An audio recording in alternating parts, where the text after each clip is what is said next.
ଖ୍ରୀଷ୍ଟ ଗୋଟାରେ ମୋର ପ୍ରିୟ ଭାଇ ଓ ଭଉଣୀମାନେ, ପ୍ରତିବାସୀ କିଏ ତାହା ଆମେ ଈଶ୍ୱରଙ୍କ ବାକ୍ୟରୁ ଦେଖିବାକୁ ପାଉଛୁ। ଲୁକ 10 ଅଧ୍ୟାୟ 25ରୁ 35ରେ ଯୀଶୁ ଏକ କାହାଣୀ କହନ୍ତି। ବାସ୍ତବରେ ମୋର ପ୍ରିୟ ମାନେ, ଗୋଟେ କାହାଣୀ ଉପସ୍ଥାପନ କରିବାକୁ ମୁଁ ଚାହେଁ। ଦିନେ ଗୋଟେ କୂଅରେ ବେଙ୍ଗ ମାନେ ଝଗଡ଼ା ହେଲେ। ଝଗଡ଼ା ହେବାରୁ ଯେ ମୁଖ୍ୟ ବେଙ୍ଗ, ବଳିଷ୍ଠ ବେଙ୍ଗ, ତାର ପାୱାର ଅଛି କହିବା ପାଇଁ, ତାକୁ ସମସ୍ତେ ଶତ୍ରୁତା ହେଇଗଲେ। କିଏ କାହାକୁ ଯେତେ ସାନ ସାନ ବେଙ୍ଗ ଗୁଡ଼ିକ ସେମାନେ କ'ଣ ହେଲେ, ସେଇ ଗୋଟିଏ ବଡ଼ ବେଙ୍ଗକୁ ସେମାନେ କୌଣସି ପ୍ରକାର ସଂକାଳିଲେ ନାହିଁ। ନିଷ୍ପତ୍ତି କଲା, ଏ ବଡ଼ ବେଙ୍ଗ, ମୋର ଏ ଶତ୍ରୁମାନଙ୍କୁ ମୁଁ ସମସ୍ତଙ୍କୁ ବିନାଶ କରିଦେବି। ଏହିଭଳି ଏକ ତାଙ୍କ ମନର ଚିନ୍ତନ ହେଲା। ତାପରେ ଗୋଟେ ରାତି ଯାକ ସେ ଶୋଇନାହିଁ। ଚିନ୍ତା କଲା, କ'ଣ କଲେ ମୋର ଶତ୍ରୁମାନଙ୍କୁ ମୁଁ ବିନାଶ କରିବି। ସେ ଚିନ୍ତା କରି କରି ସେ କ'ଣ କଲା, ରାତି ପାହିଗଲା। ପାହାନ୍ତିଆରେ ସେ ଉଠିଲା। କୂଅର ଚାନ୍ଦିନୀ ପର୍ଯ୍ୟନ୍ତ ସେ ବାହାରି ପଡ଼ିଲା। କୁଆଡ଼େ ବାହାରି ପଡ଼ିଲା? ସେ ଗୋଟିଏ ସାପର ଅନୁସନ୍ଧାନ କରିବା ପାଇଁ ସେ ବାହାରି ପଡ଼ିଲା। କାରଣ ସେ ବେଙ୍ଗମାନଙ୍କୁ କିଛି କରିପାରିବ ନାହିଁ। ଏଣୁକରି ସେ ସାପର ଅନୁସନ୍ଧାନରେ ବାହାରିଲା। ନାଳ ନାଳ ନାଳ ନାଳ ଗଲା ସମୟରେ ଗୋଟେ ସାପକୁ ସେ ଭେଟିଲା। ଭେଟି ଭେଟି ତାକୁ କହିଲା, ବନ୍ଧୁ ନମସ୍କାର। ଆରେ, ମୋର ଖାଦ୍ୟ ମୋତେ କାହିଁକି ନମସ୍କାର କରୁଛି ବୋଲି ସାପ ଭାବିଲା। ସେହି ସମୟରେ ସେ ବେଙ୍ଗଟି ସାପ କହିଲା, ବନ୍ଧୁ, ମୁଁ ତୋ ପାଇଁ ଯଥେଷ୍ଟ ଖାଦ୍ୟ ରଖିଛି। ତୁ ଯାହା ଚାହିଁବୁ, ଯେତେବେଳେ ଚାହିଁବୁ, ମୁଁ ତୁମକୁ ସେ ଖାଦ୍ୟ ଯୋଗାଇବି। କିନ୍ତୁ ତୁ ମୋ ସହିତ କ'ଣ କରିବାର ଅଛି? ବନ୍ଧୁ ସମ୍ପର୍କ ରଖିବାର ଅଛି। ସାପ ଖୁସି ହେଇଗଲା। ହଉ, ଠିକ୍ ଅଛି, ତମ ପାଖରେ ଯଦି ଏମିତି ଖାଦ୍ୟ ଅଛି, ନିଶ୍ଚିତ ଭାବରେ ମୁଁ ଯିବି। ଚାଲ, କୋଉ ଜାଗାରେ ଅଛି? ସେ କୂଅ ଭିତରକୁ ସେ ସାପକୁ ଧରିକି ସାଥିରେ 2 ଜଣ ପଶିଗଲେ। ସାପକୁ ଦେଖି ବେଙ୍ଗମାନେ ସମସ୍ତେ ଟଳମଳ ହେଇଯାଉଛନ୍ତି। କିନ୍ତୁ ଗୋଟେ ପ୍ରତିଶ୍ରୁତି ଦେଇଛି, ମୁଁ ଯେତେବେଳେ ଯାହାକୁ କହିବି ତାକୁ ହିଁ ତୁ ଖାଇବୁ। ହଉ, ସାପଟି ବି ମାନିଲା। ଏମାନେ 2 ଜଣ ବନ୍ଧୁତା ସ୍ଥାପନ କଲେ। ସେ କୂଅ ଭିତରେ ସାପ ଏବଂ ବେଙ୍ଗମାନେ ସମସ୍ତେ ମିଶିକି ରହିଲେ। ସକାଳ ପାଇଗଲା। ଏ ବଡ଼ ବେଙ୍ଗ ପଚାରୁଛି, ମୋ ପାଇଁ ଖାଦ୍ୟ କାହିଁ?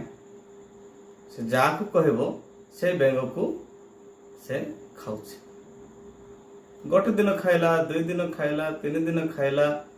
ଏମିତି ବିତିଗଲା। 1 ମାସ ଯାକ ସେ ଖାଇଲା। ସମସ୍ତ ବେଙ୍ଗ ଗୁଡ଼ାକ ସବୁ ସରିଗଲେ। ବନ୍ଧୁ, ସବୁ ସରିଗଲେ, ମୁଁ ଆଉ କ'ଣ କରିବି? ମୋର ପାଇଁ ଖାଦ୍ୟ ନାହିଁ।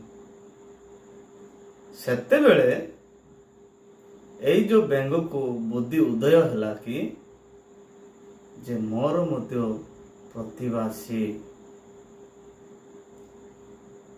ମୁଁ ଜାଣିନଥିଲି, ଗର୍ବ ଅହଙ୍କାରର ସିନା ସେମାନଙ୍କୁ ବିନାଶ କରାଇଦେଲି, କିନ୍ତୁ ମୋର ପ୍ରତିବାସୀ ମାନେ ମୋ ପାଖରେ ନାହାନ୍ତି। ଏବେ ସାପକୁ ଖାଦ୍ୟ ଦେବା ପାଇଁ ମୁଁ ନିଜେ ତା ପାଇଁ ବଳି ହେବାର ଅଛି। ମୋତେ ହିଁ ସାପ ଖାଇବ।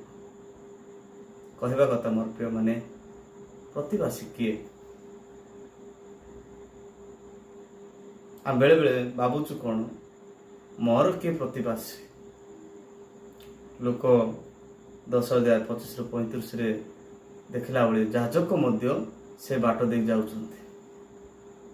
ଜଣକୁ ଅର୍ଦ୍ଧମୃତ କରିକି ଛାଡ଼ି ଦିଆଯାଇଛି, ଯାହା ଇଂରାଜୀରେ ହାଫ୍ ମର୍ଡର ବୋଲି କହୁଛୁ। ସମସ୍ତ ଡ୍ରେସ୍ ପଟା ଗୁଡ଼ାକ ତାକୁ ଛଡ଼େଇ ଦେଇ ତାକୁ ଅର୍ଦ୍ଧମୃତ କରି ସେମାନେ ଗୋଟେ ବାଟ ଛାଡ଼ି ଦେଇଛନ୍ତି।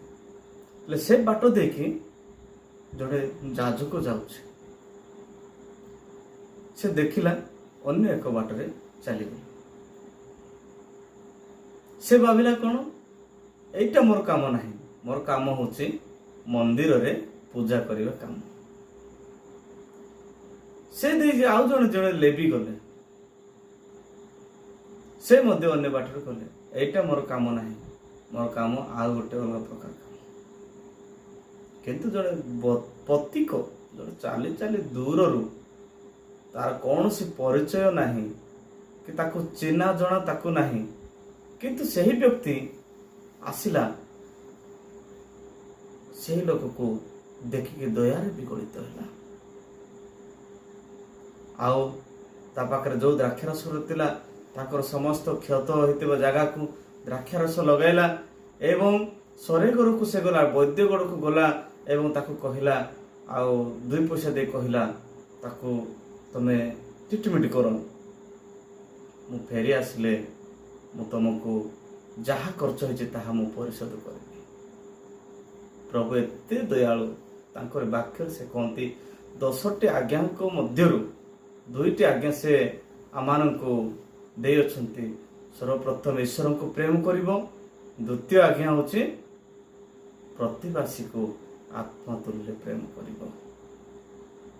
ଏହିଭଳି ଶିକ୍ଷା ଆମମାନଙ୍କୁ ପ୍ରଭୁ ଦେଇଅଛନ୍ତି। ଏଣୁକରି ଯିଏ ଆମମାନଙ୍କ ପାଖରେ ଅଛି ସେ ହିଁ ଆମମାନଙ୍କ ପ୍ରତିବାସୀ। ଯିଏ ଆମମାନଙ୍କ ପାଖରେ ଅଭାବଗ୍ରସ୍ତ ଅଛି, ସେହି ଅଭାବକୁ ପୂରଣ କରିବା ହେଉଛି ପ୍ରତିବାସୀ ପ୍ରେମ,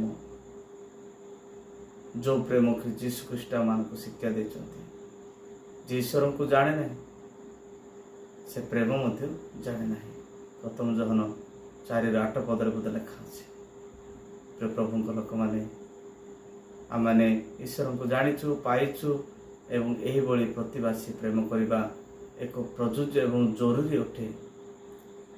ତେବେ ହିଁ ଆମମାନଙ୍କୁ ପ୍ରଭୁ ଅନୁଗ୍ରହ କରିବେ ଏବଂ ଆଶୀର୍ବାଦ କରିବେ। ପ୍ରଭୁ ଆମ ସମସ୍ତଙ୍କୁ ବାକ୍ୟ ଦେଇ ଆଶୀର୍ବାଦ କରନ୍ତୁ। ଜୟ ଯୀଶୁ।